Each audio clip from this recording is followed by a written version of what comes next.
फिर से आपकी अपनी आरसीएम पाठशाला में सब लोगों का स्वागत करता हूं। और आज हम फिर से श्री चंद अत्री जी द्वारा लिखी गई पुस्तक लॉक्स एंड कीज़ के ऊपर फिर से चर्चा करने वाले हैं। फिर से हम आज उनसे बहुत कुछ सीखने वाले हैं। लॉक्स एंड कीज़ एक बहुत ही ज़बरदस्त बुक है और इसको जब जब आप पढ़ेंगे आपको बहुत सारे प्रॉब्लम्स का सॉल्यूशन इसमें मिलेगा। तो आज हम अत्री जी द्वारा बताए गए चौथा जो लॉक है उसके बारे में आज हम लोग बातचीत करने वाले हैं। और आज हम 66वें एपिसोड में शायद पहुंच चुके हैं। यस, हम लोग 66 एपिसोड में पहुंच चुके हैं और बहुत जल्दी से बहुत तेज़ी से जो है 90वें कदम की तरफ हम लोग बढ़ते चले जाते हैं। तो काफ़ी सारे टॉपिक्स हैं जो हम लोग कवर करेंगे। चलिए, इससे पहले कि हम लोग इसको शुरू करें मैं छोटा सा परिचय दे देता हूं। मेरा नाम सुनील कागसर है, मैं पेशे से एडवोकेट हूं और मेरी धर्मपत्नी अनीता जी आरसीएम बिजनेस के अंदर स्टार पर्ल अचीवर हैं और हम दोनों मिलकर इस बिज़नेस की गाड़ी को आगे बढ़ा रहे हैं। माय डियर फ्रेंड्स, आज हम लोग जो बात करने वाले हैं, आप लोग यहाँ पर देख रहे हैं, अलबेलापन, आलस और बहानेबाजी। ये एक ऐसा खतरनाक सिचुएशन होती है जिसके अंदर बहुत से लोग फंस के रह जाते हैं। काफ़ी जगहों पर ये प्रॉब्लम आती है। सब लोग विज़न क्लियर हो जाता है, सारी चीज़ें क्लियर हो जाती हैं। भीलवाड़ा जाने के बाद जो है हमें ये मालूम हो जाता है कि यस, ये काम तो मुझे करना चाहिए, लेकिन उसके बावजूद भी किसी सेमिनार में जाने के बाद भी जो है हमें ये एहसास हो जाता है कि यस, हमें ये काम करना चाहिए और इस काम से जो है मेरी ज़िंदगी में बहुत बड़ा फ़र्क पड़ सकता है। लेकिन अक्सर इन सारी चीज़ों की जानकारी होने के बाद, किसी ट्रेनिंग को लेने के बाद, किसी किताब को पढ़ने के बाद, पंडित जी की कोई टेप सुनने के बाद ये एहसास तो हमें हो गया कि यस, ये बिज़नेस चलता है और इस बिज़नेस में सक्सेस रेट भी है। बहुत सारे लोग कामयाब हुए हैं, लेकिन हर व्यक्ति कामयाब क्यों नहीं हो पाता? कहाँ वो प्रॉब्लम आ जाती है?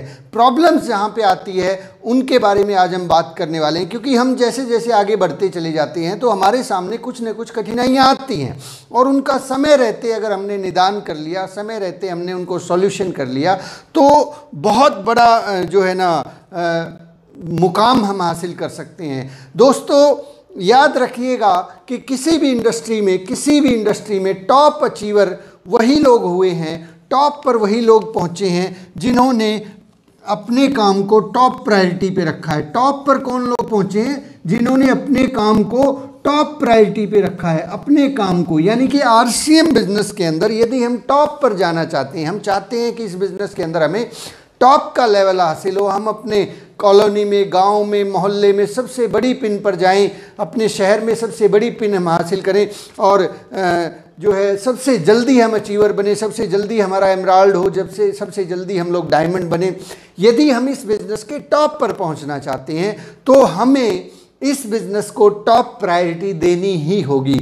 इसके अलावा कोई दूसरा रास्ता नहीं है। हम ऐसा नहीं कर सकते कि जो है ना इसको तो हाशिए पे रखें और फिर भी जो है ना ये सोचें कि हम लोग टॉप प्रायोरिटी पे पहुंच जाएं। इसको प्राथमिकता देनी ही पड़ेगी, ठीक उसी प्रकार जिस प्रकार हम अपने अदर काम वर्क को जो है प्रायोरिटी देते हैं। दूसरे कामों को जितनी हम प्राथमिकता देते हैं उतनी ही प्राथमिकता हमें आरसीएम बिजनेस को देनी होगी, तभी इसमें टॉप पर जाने की संभावनाएं हैं। अदरवाइज छोटा मोटा लेवल आके, मैं बार बार बताता हूं कि बहुत से लोग रॉयल्टी अचीवर बनते हैं लेकिन उससे आगे नहीं जा पाते, क्योंकि उनकी जो प्रायोरिटी है वो कुछ और होती हैं। वो अपनी कुछ आदतों को बदल नहीं पाते हैं, इसलिए वहां पर रुके रहते हैं। तो माय डियर फ्रेंड्स, आज हम बातचीत करने वाले हैं अलबेलापन, आलस और बहानेबाजी। अलबेलापन क्या होता है? अलबेलापन अत्री जी बताते हैं कि किसी भी चीज़ के प्रति गंभीर न होना।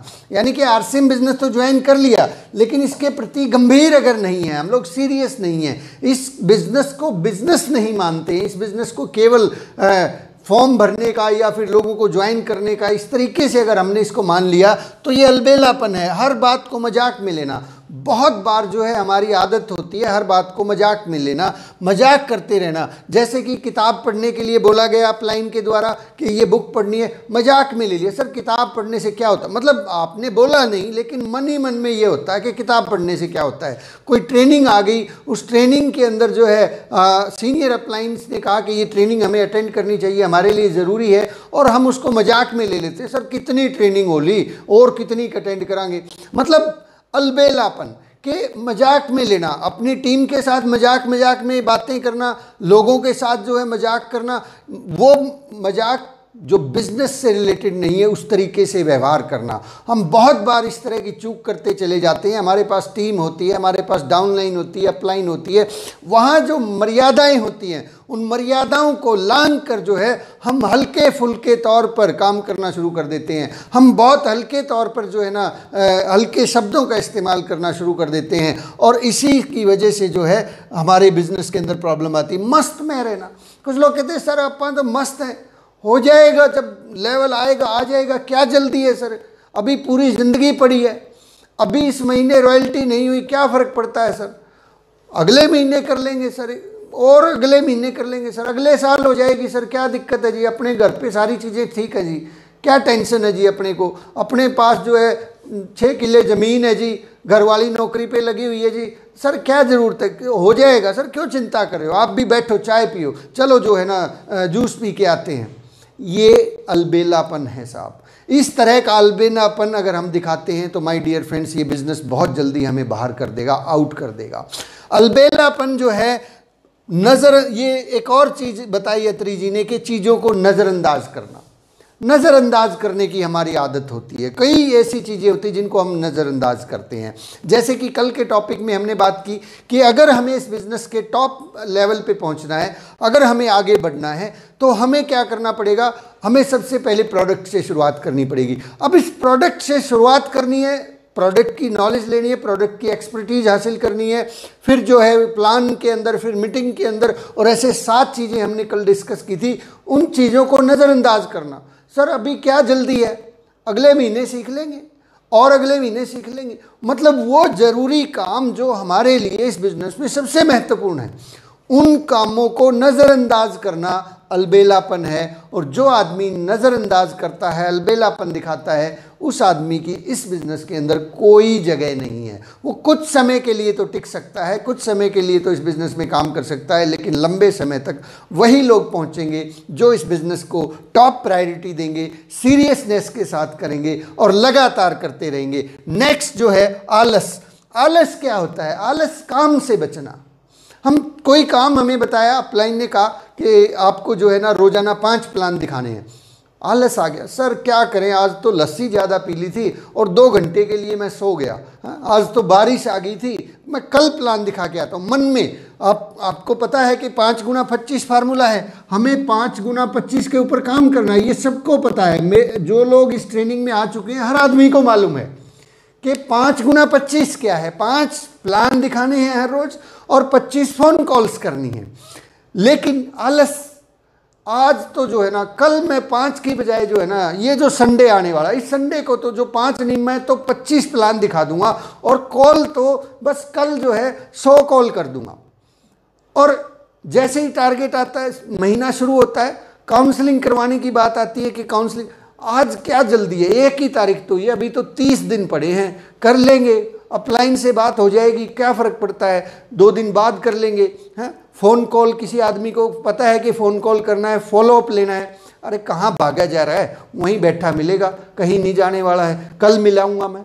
आज तो जो है थोड़ी सुस्ती है, सो लेता हूँ, चाय पी लेता हूँ, बच्चों के साथ घूमने चला जाता हूँ। ऐसे सोइयों कारण हम पैदा कर लेते हैं जो आलस की वजह से होते हैं। आलस के अंदर हम लोग काम से बचना चाहते हैं, जो ज़रूरी काम है उन कामों को टालना चाहते हैं, उन कामों को सुस्ती दिखाते हैं। जैसे कि इस बिज़नेस के अंदर जो सबसे ज़रूरी मोस्ट इम्पॉर्टेंट वर्क हैं, हर रोज़ हमें 5 लोगों को मिलने का टारगेट बनाना है, नए लोगों से मिलना है और 25 फ़ोन कॉल करनी है। और उसके साथ साथ रोज़ाना कोई न कोई एक किताब से कोई न कोई चैप्टर पढ़ना है और साथ में रोज़ाना एक सीडी सुननी है। ये इस बिज़नेस के 4 स्तंभ हैं, ये इस बिज़नेस के 4 मुख्य काम हैं। अगर इन 4 कामों को हम लोग टालते चले जा रहे हैं, हम लोग किताब को पढ़ने को टालते चले जा रहे हैं, प्लान दिखाने को टालते चले जा रहे हैं, या फिर जो है सीडी सुनने को टालते चले जा रहे हैं, या फिर लोगों को फ़ोन कॉल करने के अंदर हम लोग टालते चले जा रहे हैं, तो माय डियर फ्रेंड्स यकीन मानना कि ये बिज़नेस आपको 100%, मतलब ये 100% संपूर्ण सच्चाई मैं आपसे कह रहा हूँ, कहते हैं ना यूनिवर्सल ट्रूथ, ये बिज़नेस हमें कभी न कभी आउट कर देगा, बाहर कर ही देगा, ये तय है। मतलब और कुछ तय हो या ना हो, ये ज़रूर तय है कि ये जो 4 स्तंभ हैं इस बिज़नेस के, उन 4 स्तंभों को अगर हम लोग सीरियसली नहीं कर रहे हैं, कौन कौन से स्तंभ है? पहला काम है 5 लोगों को मिलने का टारगेट लेना। 5 से मिल पाए बहुत अच्छी बात है, 5 नहीं तो 4, और 4 नहीं तो कम से कम 3, 3 नहीं तो कम से कम 2, और 2 नहीं तो कम से कम 1, और अगर इस 1 से भी नीचे कहानी आती है तो my dear friends, we are not serious in this business. हमारी सीरियसनेस, हमारी प्रायोरिटी कहीं और है, हम कुछ और चाहते हैं। फिर ये बिजनेस 2 महीने, 4 महीने, 6 महीने बाद हमें बाहर निकालेगा, निकाल के ही रहेगा। कुछ लोग तो 5 साल बाद निकल जाते हैं इस बिजनेस से बाहर, क्योंकि ये इस बिजनेस की मूलभूत जरूरत थी।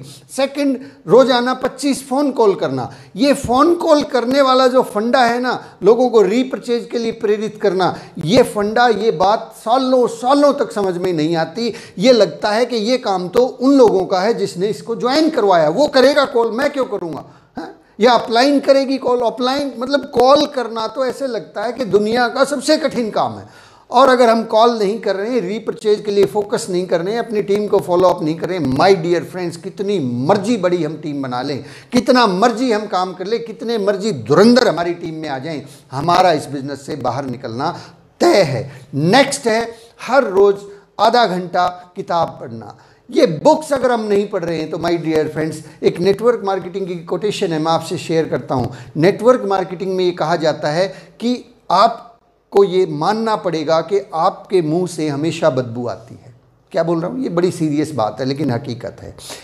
नेटवर्क मार्केटिंग में ये कहा जाता है कि हमें ये मानना पड़ेगा कि हमारे मुंह से रोज बदबू आती है और इस बदबू को दूर करने का हमें रोजाना प्रयास करना है। ये बदबू क्या है? बदबू का मतलब ये नहीं है कि हमने कोलगेट, हमने जो है कैविगो ब्रश नहीं किया है, हमने टूथपेस्ट। बदबू का मतलब है कि हमारे दिमाग के अंदर जो विचार पहले से पड़े हुए हैं, अगर उसमें नए विचार नहीं डले हैं, अगर उसके अंदर किसी किताब को हमने नहीं डाला है, किसी सीडी को हमने नहीं डाला है, तो वो जो पुराने विचार हैं वो सड़ जाते हैं। और उन पुराने विचार, सड़े हुए विचारों को जब हम बाहर निकालते हैं तो मुंह से बदबू आती है और लोग हमसे दूरी बना लेते हैं। इसलिए माय डियर फ्रेंड्स, कहा जाता है कि मुंह से बदबू आती है, इस बदबू को दूर करने का रोजाना प्रयास करना है और उसके लिए रोजाना आधा घंटा बुक पढ़ना है और आधा घंटा सीडी सुनना है। ये 4 काम अगर हम नहीं कर रहे हैं तो माय डियर फ्रेंड्स, आलस में हैं, सुस्ती मत दिखाइए। अगर हमें हर रोज जो है, अगर हमें टॉप पर पहुंचना है, इस बिजनेस की टॉप लेवल पे हम जाना चाहते हैं, तो इन 4 कामों को प्राथमिकता देनी पड़ेगी। फिर बहानेबाजी, हमारे पास जो है, जब हम किसी बात का कमिटमेंट कर लेते हैं, जब हम कहते हैं कि इस महीने मैं रॉयल्टी अचीवर बन के रहूँगा, इस महीने मेरा ये टारगेट है, और वो जब नहीं होता है तो वहाँ पे बहानेबाजी शुरू होती है। बहानेबाजी क्या है? बेसिकली बहानेबाजी है झूठ का सहारा लेकर अपने आप को बचाना, और या फिर अपने आप को सही ठहराने के लिए रास्ते खोजना। झूठ का सहारा लेना। एक आदमी के पास यदि 500-700 लोगों की टीम है और वो टारगेट ले रहा है कि मुझे इस महीने आरसीएम बिजनेस की रॉयल्टी करनी है, और फिर भी उसकी नहीं हो पा रही है, फिर वो क्या करेगा? वो झूठ का सहारा लेगा, वो बहाने बनाएगा। झूठ क्या? कि सर बस टाइम ही नहीं मिला जी, बिजी शेड्यूल था। बहाने बनेंगे, फिर कुछ ना कुछ ऐसी चीज़ें निकल के आएंगी। माय डियर फ्रेंड्स, अगर ये आदमी, कोई भी व्यक्ति इस फार्मूले को अपनाता है कि हर रोज़ मुझे 5 मीटिंग करनी है, 25 फ़ोन कॉल करने हैं, तो दुनिया की कोई ताकत नहीं है कि आपको कामयाब होने से रोक सके। हम बहाने बनाते हैं, झूठ बोलते हैं और झूठ के ऊपर फिर झूठ बोलते हैं, और किस लिए? अपने आप को सही ठहराने के लिए। ये जो परेशानी है ना, ये जो बहानेबाजी है, ये आदमी तब अपनाता है। ये कब अपनाता है? जब उसमें सच्चाई को स्वीकार करने की हिम्मत नहीं होती। गलतियां सबसे होती हैं, सब लोगों के अंदर प्रॉब्लम होती है, लेकिन जब हम उस गलतियों को स्वीकार करने की बजाय बहाने बनाते हैं, झूठ का सहारा लेते हैं, क्यों नहीं कहते सीधे सीधे कि यस मेरी गलती है कि मैंने काम कम किया, यस मेरी गलती है कि मैंने रोजाना प्लान नहीं दिखाए, यस मेरी गलती है कि मैंने जो है रोजाना किताब नहीं पढ़ी, यस मेरी गलती है कि मैंने रोजाना 25 लोगों को फोन कॉल नहीं किया, यस मेरी गलती है कि मैंने लिस्ट नहीं बनाई। ऐसा करने से क्या कोई तूफान आ जाएगा? क्या कोई पहाड़ गिर पड़ेगा? क्या आपकी अपलाइन आपको गोली मार देगी? कौन है जो इस बात को रोकता है? ये जो आदत है, ये आदत रोकती है। ये आदत इतनी खतरनाक है साहब, ये आदत आप हमें तबाह कर देगी, हमें बर्बाद कर देगी, हमें कहीं का नहीं छोड़ेगी। ना अपलाइन की नज़रों में हम सही रह पाएंगे, ना डाउनलाइन की नज़रों में सही रह पाएंगे, और खुद की नज़रों में तो कभी हम सही हो ही नहीं सकते, क्योंकि हमें तो पता है ना कि हमने झूठ बोला है। माय डियर फ्रेंड्स, ये तीनों की तीनों प्रॉब्लम्स, ऐसा नहीं है कि एक लीडर के पास नहीं होती, ये प्रॉब्लम हर आदमी के पास होती है। ये जो प्रॉब्लम है, तीनों की तीनों प्रॉब्लम, अलबेलापन, आलस और बहानेबाजी, ये हर आदमी के अंदर होती है। हर आदमी अलबेलापन दिखाता है, हर आदमी जो है उसको आलस आता है, बहानेबाजी आती है हर आदमी। लेकिन कभी कभी आती है, आदमी कंट्रोल कर सकता है, लेकिन धीरे धीरे करके जब ये हमारे व्यक्तित्व का हिस्सा बन जाती है, जब ये हमारी आदत में शुमार हो जाती है, हमेशा अलबेलापन में रहना, हमेशा मजाक मजाक में बिजनेस को करना, कभी मन आया तो कर लिया, कभी मन मस्त रहना, गंभीरता कभी नहीं गंभीरता। सेमिनार आता है तो क्या लिस्ट बनाने की ज़रूरत है, कोई मीटिंग आती है तो क्या ज़रूरत है, आ जाएंगे लोग, इस महीने नहीं आएंगे अगले महीने आ जाएंगे। काम से बचना, काम को टालना, सुस्ती दिखाना, किताबें ना पढ़ना और सीडी ना सुनना, ये लगातार यदि हमारे साथ हो रहा है, लगातार हम इसी तरह से डावाडोल चलते चले जा रहे हैं, कभी कर लिया कभी नहीं कर लिया। इस ट्रेनिंग को भी मैंने बहुत सारे लोगों को देखा है, शुरुआत में वो लोग शुरू हुए थे, पहले दिन से शुरू हुए थे, आज 66वीं ट्रेनिंग में बहुत से लोग गायब हैं, कुछ नए आ गए हैं। मैंने आप लोगों से वादा किया था, आज भी मैं फिर से कहता हूँ, ये 90 दिन, ये 45 घंटे मुझे दे दीजिए, आपके जीवन के आने वाले 10 साल से ज़्यादा समय बचा सकता हूँ ये ट्रेनिंग से आपका। लेकिन क्या है कि सर आज सुस्ती थी, मन नहीं कर रहा उठने का, कल देख लेंगे, कोई बात नहीं, क्या फ़र्क पड़ता है, एक ट्रेनिंग छूट गई तो। ये जो आदत है ना, ये आदत हमें तबाह कर देगी। ये आदत ही जो है अलबेलापन, आलस और बहानेबाजी। आज तो बारिश हो रही थी, क्या फ़र्क पड़ता है, एक ट्रेनिंग मिस कर गए, अगले दिन देख लेंगे। हर रोज़ ही सुनील कागसर तो ज्ञान बांटते रहते हैं। माय डियर फ्रेंड्स, ये अलबेलापन, ये आलस और ये बहानेबाजी हमें छोड़नी होगी। यदि हम टॉप पे जाना चाहते हैं तो हमारी टॉप प्रायोरिटी जो है हमें तय करनी होगी, हमें उसी के अनुरूप जो है काम करना होगा। ये व्यक्तित्व का हिस्सा यदि ये हमारी बन जाती हैं तो हम कभी भी सफलता की ऊंचाइयों को नहीं छू सकते। माय डियर फ्रेंड्स, कभी कभी ऐसा होता है, आपने देखा होगा, कभी कभी ऐसा होता है कि कुछ लोग ये अलबेलापन, आलस और बहानेबाजी के बावजूद भी सफल हो जाते हैं। कमाल की बात है, कुछ लोग अलबेलापन, आलस और बहानेबाजी इस तरह से करते करते भी सफल हो जाते हैं, लेकिन एक बात तय है, सफल बने नहीं रह सकते। सफल होना एक अलग बात है, सफलता के मुकाम पर बने रहना एक अलग बात है। सफल होना, एक रॉयल्टी की पिन आना एक अलग बात है, उस रॉयल्टी को मेंटेन करना एक अलग बात है। रॉयल्टी की पिन आ जाती है ये सारे काम करते करते, लेकिन वो रॉयल्टी मेंटेन क्यों नहीं होती? क्योंकि अलबेलापन, बहाने और आलस, ये तीनों चीज़ें हमें तंग करती रहती हैं। हमें इन तीन चीज़ों से छुटकारा पाना होगा, तभी हम सफलता के शिखर पर। कहते हैं कि चोटी पर पहुंचना आसान होता है, लेकिन चोटी पर बने रहना सबसे मुश्किल काम होता है। अगर हम चोटी पर बने रहना चाहते हैं तो अलबेलापन, बहानेबाजी और आलस को अपनी ज़िंदगी से हमेशा हमेशा के लिए निकाल दीजिए, हमेशा हमेशा के लिए निकाल दीजिए। और ये आता क्यों है? ये अलबेलापन, आलस और बहानेबाजी क्यों आती है? क्योंकि आरसीएम बिजनेस एक ऐसा व्यवसाय है जहां पे पूंजी जीरो इन्वेस्टमेंट है, नाम मात्र, केवल रनिंग कॉस्ट लगती है, कुछ लगता ही नहीं है। तो इसलिए अक्सर लोग जो है अलबेलापन, आलस और बहानेबाजी में पड़े रहते हैं, क्योंकि नुकसान कुछ हो ही नहीं रहा है, कुछ नुकसान हो ही नहीं रहा है। क्या फ़र्क पड़ता है, रॉयल्टी इस महीने नहीं आई, अगले 2 साल बाद आ जाएगी, क्योंकि पैसा नहीं लगा है ना साहब। जब पैसा नहीं लगा है, रिस्क नहीं है, पूंजी नहीं लगी है, तो जो है अलबेलापन, आलस और बहानेबाजी, तो फिर भाई साहब 2 लाख, 5 लाख, 10 लाख की बात तो कहाँ से आएगी? 2000 मेंटेन करना मुश्किल हो जाएगा। माय डियर फ्रेंड्स, इस बिज़नेस को मैं बार बार कहता हूँ, अगर इस बिज़नेस को बिज़नेस हम मानते हैं तभी ये बिज़नेस चलने वाला है। अगर इस बिज़नेस को हम ये मानते हैं कि ये तो यूं ही चल जाएगा, कोई अच्छी अपलाइन आ जाए तो चल जाएगा, कोई अच्छी डाउनलाइन मिल जाए तो चल जाएगा, ऐसा कुछ नहीं है माय डियर फ्रेंड्स। ऐसे बहुत सारे लोग मैंने देखे हैं, ऐसे बहुत सारे लोग हमने देखे हैं, आपने भी देखे होंगे, जो आते हैं और आते हैं और शुरुआत में ज्वाइन होते ही बहुत से लोगों को ज्वाइन करवा देते हैं, बहुत बड़ी टीम बना देते हैं, बहुत बड़ी टीम बना लेते हैं। अचानक से अपना प्रभाव इस्तेमाल करते हैं। कुछ लोगों का प्रभाव होता है, कुछ लोगों की बात को लोग मानना जो है पसंद करते हैं और उनकी बातों को मानकर बहुत से लोग उनकी टीम में जुड़ जाते हैं। शुरुआती स्टेज में बहुत बड़ी टीम बना लेते हैं, 100, 200, 500 लोगों को ज्वाइन करवा देते हैं, हज़ारों लोगों को ज्वाइन करवा देते हैं। लेकिन हम देखते हैं कि अचानक से वो बंदा गायब कहाँ हो गया? गायब वहाँ हो गया क्योंकि अलबेलापन, आलस और बहानेबाजी तो उसके अंदर पहले से ही थी।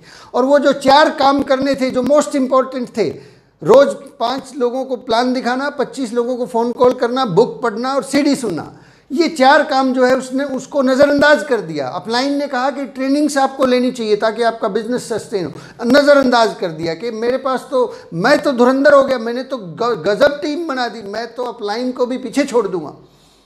यहीं पे प्रॉब्लम होती है, यहीं पे पीछे छोड़ना नहीं, पीछे छूटना शुरू हो जाता है। हमें ये लगता है कि हमने बहुत काम कर दिया, अब तो काम करने की ज़रूरत ही नहीं, अब तो सीखने की ज़रूरत ही नहीं है, और यहीं से चैलेंज आता है। बहुत से लोग बहुत बड़ी बड़ी टीम बनाने के बावजूद भी जो है इस बिज़नेस में कामयाब नहीं हो पाते, क्योंकि कुछ समय के बाद कभी कभी कोई छोटी मोटी जैसे पिन आ जाती है ना सर, कोई ना कोई पिन आ जाती है, कोई ना कोई लेवल हमारा आ जाता है। उस लेवल के बाद क्या है, अलबेलापन आ जाता है, हाँ, आलस आ जाता है, बहाने बनाते हैं। टीम फ़ोन लगाती है कि सर वहाँ मीटिंग करनी है, हम बहाने बना देते हैं कि आज तो मेरी मीटिंग जो है पहले से ही 4 फिक्स है, आपकी मीटिंग अगले हफ्ते करेंगे। हाँ, डाउनलाइन का कई बार फ़ोन आता, कुछ लोग तो फ़ोन उठाना तक बंद कर देते हैं साहब। फ़ोन उठाने में उनको दिक्कत होती है, और फ़ोन उठा भी लिया तो उस आदमी को धमका के ही दम लेते हैं। मतलब उस आदमी को जो एक लेवल अचीव करने के बाद कुछ लोगों को, नए लोगों को धमकाना, उन नए लोगों को बेइज्जत करना, बहुत बुरे शब्द है लेकिन कुछ लोग करते हैं, उन लोगों की आलोचना करना, भला बुरा कहना, तुम काम नहीं करते, ये अपना अधिकार समझते हैं, ये अपना अधिकार समझते हैं। और जब ऐसा अधिकार समझते हैं तो ये बिजनेस कब हमें आउट कर देगा हमें पता ही नहीं आएगा साहब, हमें समझ में ही नहीं आएगा कि हुआ क्या है। तो जैसे ही पिन लेवल आता है तो बहानेबाजियाँ शुरू हो जाती हैं। फिर जो है ना, अभी तुम भी तो काम करो ना, मैंने इतना काम कर दिया, तुम जाके ये करो, मैं काम करता रहूँगा, क्या मैं ही काम करता रहूँगा, तुम कब काम करोगे? ये प्रॉब्लम को मत आने देना माय डियर फ्रेंड्स। ये प्रॉब्लम जो है बहुत लोगों के जीवन को, बहुत लोगों के कैरियर को, ये इस तरह की आदत न केवल आरसीएम बिजनेस में खतरनाक है, ये हमारे जीवन में भी खतरनाक है। ये हमारे जीवन में भी हमें आगे बढ़ने से रोकती है ये आदतें। ये आदतें अगर हम छोड़ देंगे तो न केवल आरसीएम बिजनेस में हमें बड़ी मुकाम हासिल होंगे, हमारे जीवन के अंदर बहुत बड़े मुकाम हासिल होंगे। अत्री जी ने कुछ बातों को लिखा है, मैं उन्हें जो है थोड़ा पढ़ के बताना चाहता हूँ, क्योंकि मेरी इतनी हैसियत नहीं है कि मैं उनके शब्दों को जो है ना अच्छी तरह से आपके समक्ष पेश कर पाऊँ। फिर भी मैं कुछ कोशिश करता हूँ और उसके साथ साथ मैं कुछ चीज़ें पढ़ के आपको सुनाना चाहता हूँ। अत्री जी लिखते हैं कि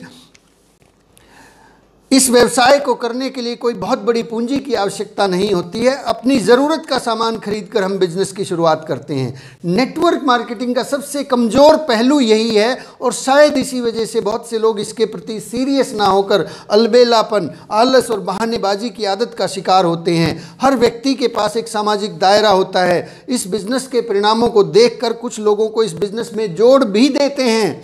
कई बार तो ऐसा सुनने को मिल जाता है कि कई लोगों का प्रभाव इतना ज़्यादा होता है कि वो एक ही महीने में बहुत सारे लोगों को स्पॉन्सर कर देते हैं, और उससे उनका बिजनेस भी चल पड़ता है, बिजनेस भी होने लग जाता है, अच्छा लेवल भी अचीव कर लेते हैं, तेज़ी से ग्रोथ कर लेते हैं, और कई लोगों को आगे हम बढ़ते हैं। कमाल की बात है, कमाल की बात है, इसको ज़रा ध्यान से सुनिए। कई लोग बड़ी बड़ी ज्वाइनिंग करवा देते हैं, और कुछ लोगों को अपनी ही टीम में बहुत अच्छे लोग मिल जाते हैं, कोई ना कोई धुरंधर मिल जाता है जो बहुत तेज़ी से काम करता है, बहुत तेज़ी से काम करता है। आगे देखते हैं अत्री जी क्या कहते हैं। कई लोगों को ऐसे लीडर मिल जाते हैं जो बिजनेस को समझकर बड़े निर्णय ले लेते हैं और बिजनेस को पूरी स्पीड से दौड़ाना शुरू कर देते हैं। पर दिक्कत तब आती है जब टीम के लोग बिजनेस में सपोर्ट चाहते हैं। जब ये लोग जो है ये टीम बना लेते हैं और इनको सपोर्ट चाहिए, तो ये आदमी यहाँ पे क्या है, ये आदमी अलबेलापन और बहानेबाजी की प्रवृत्ति से ग्रस्त है। इस आदमी को आता ही नहीं है, इसने सीडी नहीं सुनी है, इसने बुक नहीं पढ़ी है, इसको तो ये लगा कि ये बिजनेस अब ये चलाएगा, जबकि इस आदमी को भी ज़रूरत है, ये किसी से मिलवाना चाहता है, ये किसी के साथ मीटिंग करवाना चाहता है, और हम उसको कहते हैं जा जा बेटा तुझे सब आता है, तू तो कर ही लेगा, तू सारे काम कर लेगा। और ये लोग जो है अपनी आलस की प्रवृत्ति की वजह से, अलबेलेपन वाले मूड की वजह से ये लोग फील्ड में जाने से बचने का कोई न कोई बहाना बनाना शुरू कर देते हैं।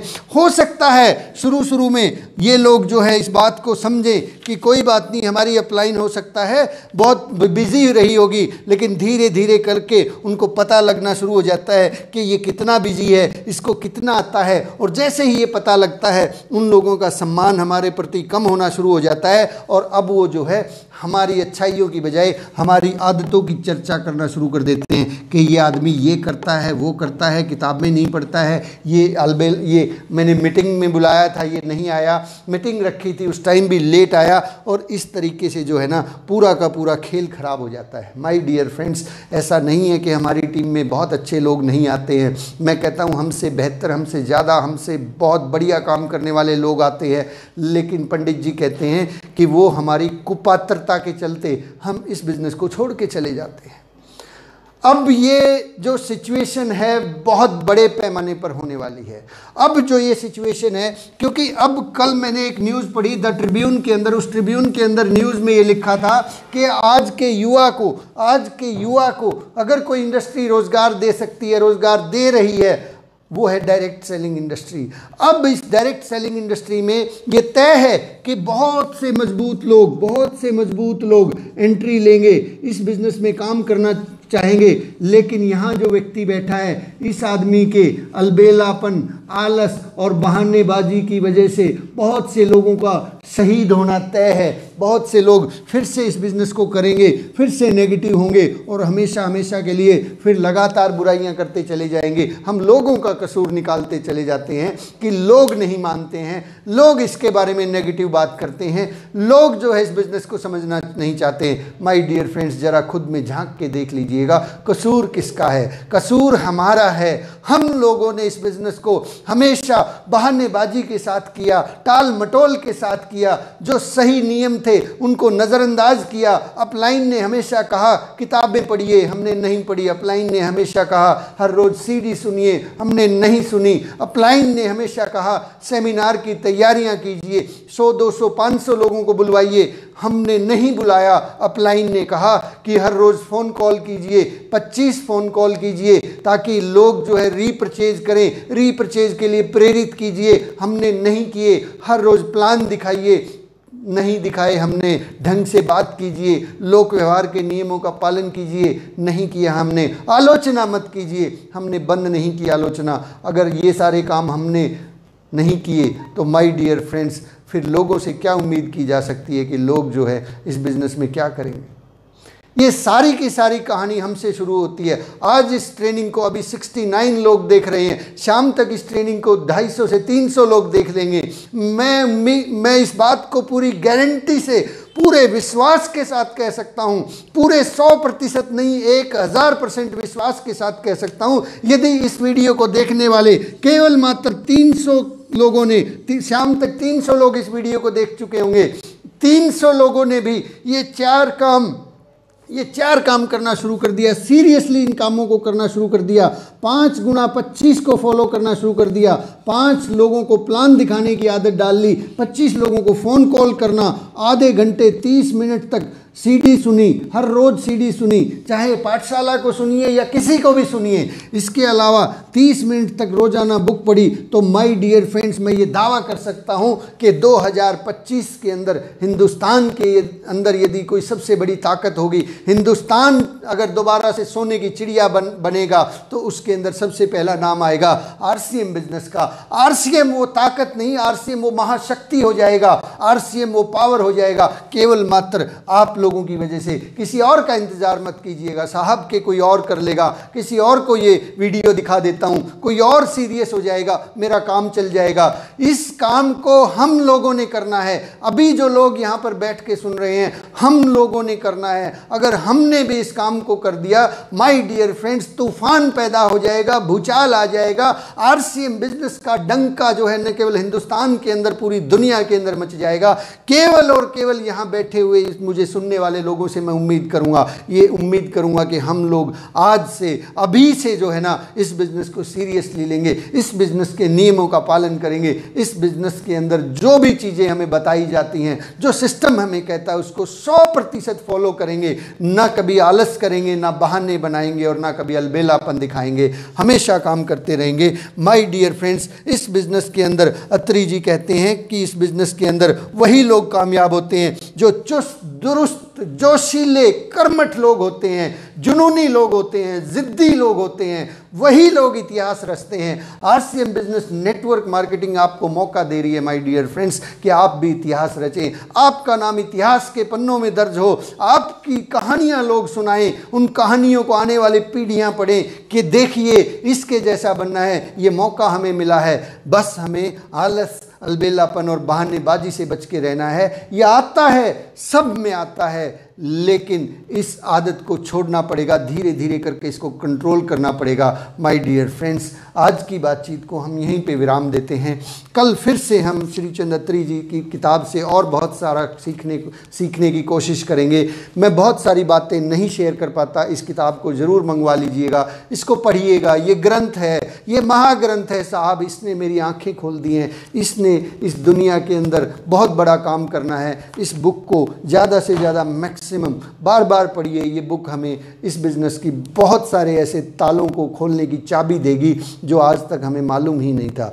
चलिए आज के लिए इस बातचीत को यहीं पे विराम देते हैं। आप सब लोगों का बहुत बहुत शुक्रिया, बहुत बहुत धन्यवाद। जय आरसीएम, जय आरसीएम।